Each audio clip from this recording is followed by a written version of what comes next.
Então eu vim trazer alguns sintomas, o que isso tá atrapalhando ela, o que tá ajudando e como que a gente pode usar isso no nosso dia a dia. Então vamos lá, o primeiro sintoma, né, mais óbvio que todo mundo viu que não era normal, é o sono em excesso, né? E eu peguei assim que ela tava com um tipo de mediunidade ali aflorada, porque eu olhei pra ela e eu senti uma energia pesada, assim, mas do tipo, ela tava pegando tudo.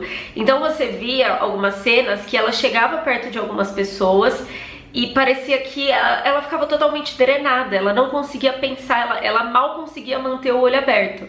Então era bem assim, incômodo de ver, sabe?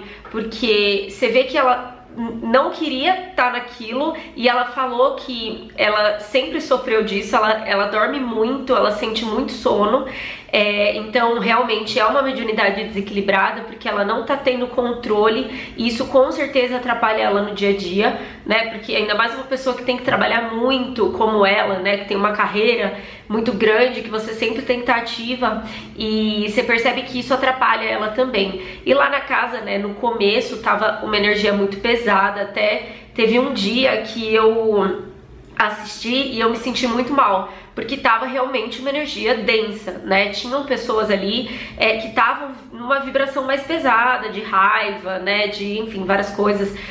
Tinha, né, a narcisista lá, então, que costuma sugar muitas energias, então ela tava pegando tudo isso. E aí ela só dormia, né? Porque ela não conseguia ficar acordada, era muita energia pra ela lidar. E aí, nesse caso, o médium, ele dorme, o médium esponja, né? Ele dorme porque ele precisa de alguma forma recuperar aquela energia.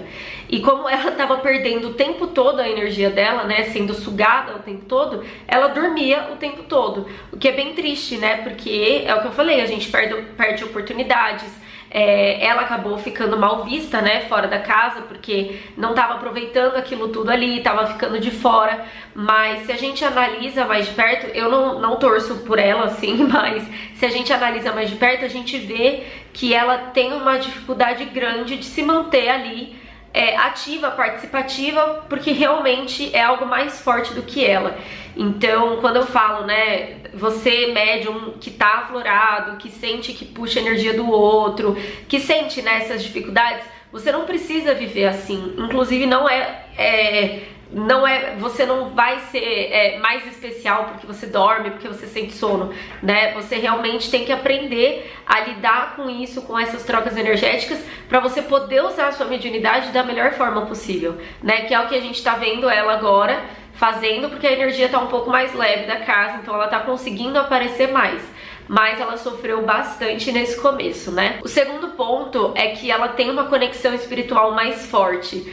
Também desde o começo a gente vê que ela tá sempre buscando fazer orações, ela sempre é aquela pessoa que fala de Deus, que fala de conexão espiritual, né, que fala que Deus falou com ela, então ela tem essa conexão mais forte. E essa é uma característica muito comum dos médiums mais aflorados, né, porque a gente sente isso com mais intensidade. Não quer dizer que quem não é aflorado não vai sentir, mas quem tem a mediunidade mais aflorada acaba realmente sentindo um chamado maior nesse sentido um pouco mais óbvio, né? E é o caso dela, ela sempre tá falando disso, sempre tá fazendo roda de oração, ela precisa disso pra ficar bem. E é uma característica muito comum de quem, né, sofre com esses ataques espirituais, de quem realmente precisa procurar de alguma forma uma força, né, algo que vá te ajudar, e nesse caso é a fé e a conexão espiritual. O terceiro sintoma que eu percebo nela mais assim é uma empatia em excesso e que pode ser tóxica em muitas vezes. O Gil também tem esse tipo de empatia, que pra ele acabou atrapalhando muito, né? Porque essas pessoas empatas, né, que tem empatia, inclusive, né, o médium empata, ele é esponja, né? Porque ele pega essas energias pra ele.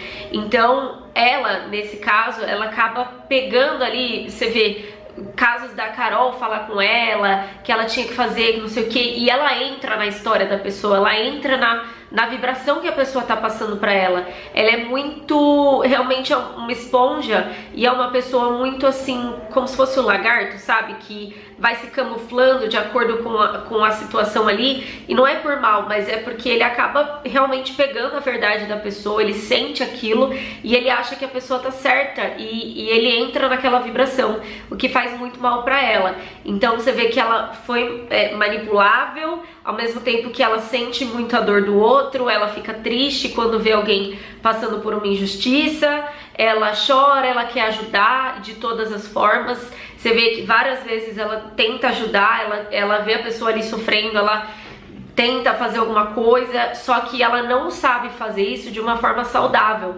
Ela acaba fazendo o quê? Ela vai lá, se comunica com a pessoa, troca energia com a pessoa, pega tudo aquilo pra ela, aí a pessoa fica bem e ela fica mal. Então acaba fazendo muito mal pra ela. Por isso que eu chamo de empatia tóxica. Ela não tá se ajudando, ela não tá ajudando o outro, porque na verdade o outro meio que nem vai saber o que aconteceu. Ela só tá se prejudicando. E aí o que ela vai fazer? Vai lá dormir, porque ela puxou um monte de energia negativa, ela entrou nessa vibração e aí ela vai sentir necessidade de repor essa energia dormindo, né? Que é a forma mais fácil, mais instintiva que a gente tem, né? Então, mais uma vez, ela acaba se prejudicando com a mediunidade dela, porque ela não sabe lidar com tudo isso, toda essa energia que ela tem pra dar, né? Ela não sabe como fazer isso de uma forma saudável. O quarto sintoma dela que a gente percebe é uma intuição muito afiada.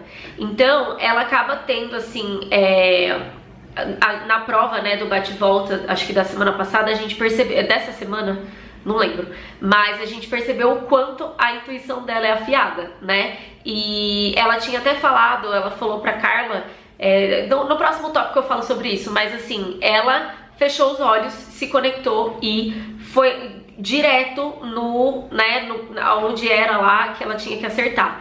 Por que ela, né, conseguiu? Porque ela tem a mediunidade mais aflorada, então ela tem uma conexão um pouco mais fácil, apesar de ter, né, todos esses problemas que vêm junto com essa conexão muito forte e sem controle. Ela tem também essa parte boa, que é uma conexão mais fácil ali. Então depois ela até falou, né, Deus falou comigo, eu vi o 8, né, e realmente, por isso que eu sempre faço os testes de intuição lá no Instagram, toda quinta-feira eu faço, porque as pessoas, elas conseguem se conectando, percebendo como que elas estão se sentindo, né? Quando a gente tá com a mente mais limpa, a gente consegue ter acesso à informação mais fácil, né? Porque todo mundo tá conectado em vários níveis. Então, se a gente souber acessar isso, a gente pode ter muitas vantagens na nossa vida, e sem passar por cima de ninguém, mas só através da nossa intuição mesmo. Então, ela conseguiu usar isso pro bem. E aí foi quando a maioria das pessoas começaram a me mandar mensagem.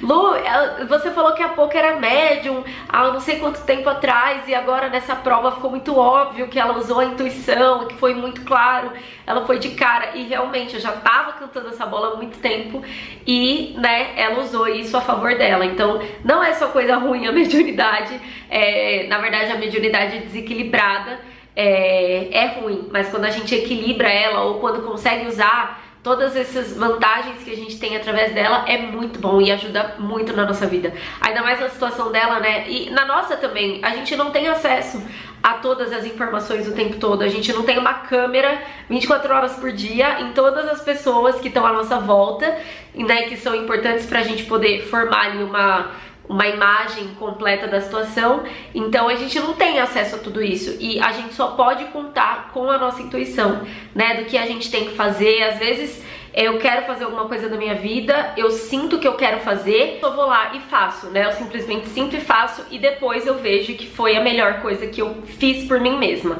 Então isso é intuição e é isso que ela utilizou naquele momento e que a gente pode usar a nosso favor. Todo mundo tem a capacidade de usar a nosso favor, né? E principalmente no Big Brother a gente vê quantas vezes as pessoas são levadas pelo ego, né? E por isso elas acabam não acessando todo esse conteúdo. A gente vê várias pessoas que estavam indo no caminho certo, que estavam acertando na intuição, mas por ego, por, sei lá, por confundir ali as coisas na mente, né, pensante, elas acabam indo pro outro lado. Então é muito importante a gente ter acesso, né, ter essa conexão conosco, né, com a nossa intuição, com a nossa essência, porque aí a gente nunca vai pro caminho errado, a gente sempre vai para onde o nosso coração tá mandando. O quinto sintoma que eu percebi dela é a comunicação espiritual mesmo, né? Teve até uma cena, eu acho que foi ontem, eu nem tinha assistido na verdade, eu vi alguém me mandando, falando, né, Lu, ela, né, falou que ia ter uma reviravolta, alguém me mandou no direct hoje, e aí eu vi lá que realmente ela tava falando pra Carla, antes do paredão, que elas iam ter uma reviravolta, que tudo ia ser, que o jogo ia virar pra elas, né, que não era pra ela acreditar que aquilo era o fim, alguma coisa assim, né, e de fato era o paredão falso e a Carla conseguiu, né, voltar e ela voltou no bate-volta, então ela realmente trouxe essas informações, ela até fechou os olhos pra falar com a Carla, né, então ela tava tendo uma comunicação espiritual ali, por mais que talvez ela não entenda. No caso dela, eu acho que ela entende, porque é tão forte quando a gente tem esse tipo de comunicação, mas ela interpreta de acordo com as crenças dela, né, da religião dela, e tá tudo bem.